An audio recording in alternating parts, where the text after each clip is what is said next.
Hello and welcome to another episode of A Brief History. Today's episode, Chrono Trigger. Ready, set, go. Somewhere in the US, I'm guessing here, 1992, Squaresoft game developers Hironobu Sakaguchi and Yuji Horii, alongside manga artist Akira Toriyama, teamed up to create a new game the likes of which had never been done before. After about a year of mulling over the idea, our trio solidified their concept and put together a development team to begin work on the project in early 1993. The team was spearheaded by producer Kazuhiko Aoki and directors Akihiko Matsui, Yoshinori Kitase, and Takashi Tokita. Sakaguchi acted as the game's designer, while Toriyama took on the role of lead artist, and Horii co-wrote the game alongside its directors. Did it! Nailed it! Rather than creating a new entry in an already established franchise such as Final Fantasy, Squaresoft instead opted to make this title an original game, taking advantage of the creative freedom that came with that decision. What's your favorite idea? And all of this came to fruition when this new IP was revealed to the public as Chrono Trigger, a fantasy RPG released exclusively on the Super Nintendo in Japan on March 11th, 1995, and in North America on August 22nd, 1995. The plot of Chrono Trigger saw players taking the role of Goku, Chrono, who, through a series of unfortunate events, gets sent back in time, saves a queen from a frogman named Frog, gets falsely arrested and sentenced to death, escapes, and travels to a post-apocalyptic future where the world was destroyed in the distant year of 1999. I was alive back then, you know? It's amazing the sort of historic events you look over when you're, 3. Anyway, Chrono and his ever-expanding party of frogs, robots, and prehistoric cave women must now travel through time and space in order to save their world. This was mainly done by exploring vast and varied environments and fighting a wide range of different enemies. Now, in other traditional RPGs, the gameplay is often split into two pieces: world exploration and turn-based battles, with clear and distinct differences in their presentation. But Chrono Trigger stood out from the crowd by merging the world exploration and turn-based battles into a single, smooth, and cohesive experience. The game took place entirely from an overhead perspective, ditching random encounters and static battle screens in favor of outing enemies on the world map and allowing players to initiate battles simply by approaching them, fighting them where they found them. Basically, Chrono Trigger sat comfortably between Final Fantasy's turn-based system and Secret of Mana's real-time battles, and it was cool. Also, did I mention that this game has like 8,000 endings? Seriously, completionists beware. If you want to see everything Chrono Trigger has to offer, one playthrough won't be enough. Oh no, this game comes prepared with around like 13 different endings, so it's gonna be a bit of work to get that 100% save file. But I digress. Upon its release, Chrono Trigger more or less became an instant hit, receiving critical acclaim and becoming one of the best-selling games of 1995. The game is now viewed not only as one of the best Super Nintendo games of all time, but one of the greatest video games ever made. And of course, being the hit debut of a new IP from the same company who brought us about 44 Dragon Quest games and 93 Final Fantasy titles, Chrono Trigger quickly saw sequel after sequel, each one more expansive and more graphically intense than the rest.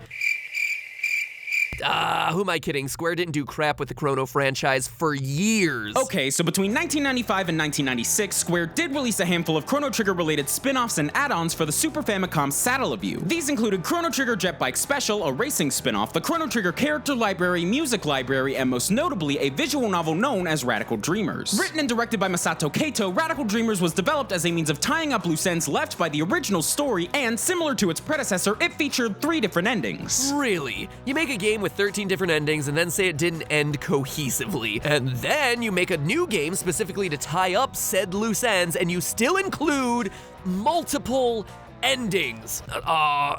What? I'm sorry, maybe I'm just not following the logic here. And apparently neither did Masato Kato, who decided, you know what? Radical Dreamers wasn't quite good enough. Let's try it all again, but this time let's do it properly. More proper. More proper? More proper! And thus, a few years later, a full-fledged follow-up entered into development and was released as Chrono Cross, a PlayStation exclusive released in Japan on November 18th, 1999, and in North America on August 15th, 2000. While neither a direct sequel to Chrono Trigger nor an exact remake of Radical Dreamers, Chrono Cross mixed together elements of both, bringing an expanded version of the Radical Dreamers story to the world exploration and combat of Chrono Trigger. Now, that wasn't to say there weren't differences. None of the key developers from Chrono Trigger returned, the title featured completely 3D graphics, and several changes were made to its predecessor's formula. While enemies are still visible on the overworld and battles only begin when players initiate them, the battles themselves, understandably, did not take place on the world map. Instead, the two sections were separated, with battles taking place in more arena-esque environments. While Chrono Cross was technically a follow-up to Chrono Trigger, the game's handlers made sure that it stood as its own entity. The combat was different, the story was different, and even the art was different. Featuring the gorgeous oh my gosh, do you say any Japanese names in your sections? You say one. Yep. You literally say one. Screw you, writer. Screw you.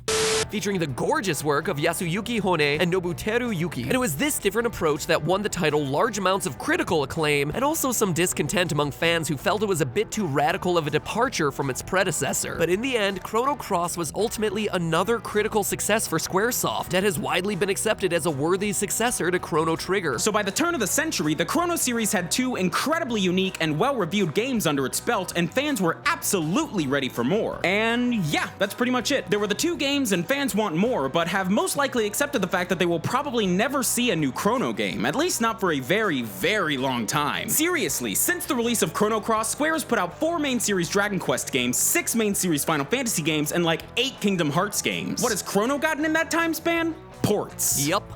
Ports. Specifically ports of the original Chrono Trigger for PlayStation, Nintendo DS, and mobile devices in 2001, 2008, and 2011 respectively. Now, while some of these ports did include a few extras like gameplay modes, levels, endings, and even fully animated cutscenes from Akira Toriyama and Toei Animation, that doesn't make up for the fact that we still haven't seen anything legitimately new from the Chrono series since the start of the new millennium. There was a brief glimmer of hope in 2001 when Square trademarked the name Chrono Break twice. Once in the United States spelled B-R-E-A-K, and again in Japan spelled B-R-A-K-E. Unfortunately, the US trademark was dropped in 2003, and nothing has been done with the Japanese trademark. And due to this absence, a number of fan projects began to pop up, all of which ended with cease and desist letters issued from Square. So sad. Maybe once they finish Final Fantasy VII Remake. So for the time being, the Chrono series has been completely dormant for around 16 years now, which for a series as critically acclaimed as Chrono and a company as sequel-heavy as Square is pretty surprising. Now, Square has recently attempted to recapture the magic with games like I Am Setsuna, but that doesn't change the fact that there was no sign of a true third Chrono game anywhere in sight. But despite its short lifespan, the Chrono series still managed to boast what are considered 2 of the greatest RPGs of all time, and has found its longevity in its own fan base. Quite an accomplishment considering the sheer amount of competition it had to deal with. When you think about it, the Chrono series is kinda like the middle child of the Square RPG family, ultimately overshadowed by its older siblings Final Fantasy and Dragon Quest, and even its kid brother Kingdom Hearts. In retrospect, between their gripping stories, engaging gameplay, and beautiful visuals, the Chrono games accomplished exactly what they were made to do: provide players with distinct and exciting adventures that were unlike anything else at the time. And their newfound cult classic status ultimately stands as proof that even the most short-lived of franchises can go on to make an impact that will well outlive the games themselves. Thanks for watching, guys. DFTBA.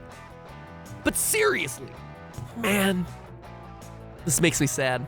One, because you made me, this episode made me sad. One, because you made me say all the Japanese names, literally all of the Japanese names. But two, God, Chrono Trigger is so good. Ugh, I wish there was another game. Square, what are you doing?